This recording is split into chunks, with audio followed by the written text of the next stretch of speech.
තවත් කුඩ්ඩන්ගෙන් යැපෙන පොලිසියක් තමයි පේරාදෙනිය. පේරාදෙනිය පොලිසිය ඕගොල්ලෝ නයනක්කගේ දුවත් එක්ක පට්ට ගේමක් ගහනව නේද? බිස්නස් එක සරුවටම යනවයි කියලා ආරංචියක් ආවා.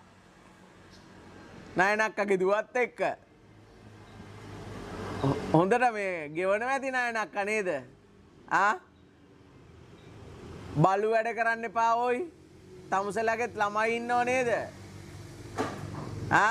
යුනිෆෝම් එකක් ඇඳගෙන තමුසලා ආවේ මේ ඩිසිප්ලින් එකක් ඇතුව වැඩ කරලා ඉවලා මිනිස්සුන්ට උදව් කරන්න. නැතෝ මේ රටට හානියක් කරන්න නෙමෙයි. කරන්න බැයි නම් ওই යුනිෆෝම් එක ගලවලා දාලා ඉවලා යනවා ගෙදර අයින් වෙලා. සල්ලි වලටම පුක දිදී ඉන්න එපා ওই කුඩොත් එක්ක. චාටර්නේ ওই ගමේ මිනිස්සු කියන්නේ තමුසලාට පේරාදෙනිය පොලිසිය පට්ට චාටර් කියලා. කුඩ්ඩොන්ගෙන් යැපෙනවලු. මොනවද ඔය අහගන්න කතා? යුනිෆෝම් එකක් ඇඳගත්ත මිනිස්සු නේද?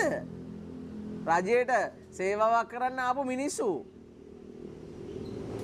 ඔහොම යනවා කරගෙන යුනිෆෝම් එක මේ මොකද්ද සෙලෝපෙන් බෑග් එක දාගෙන එහෙම ලෑස්ති කරගෙන තියාගන්නවා.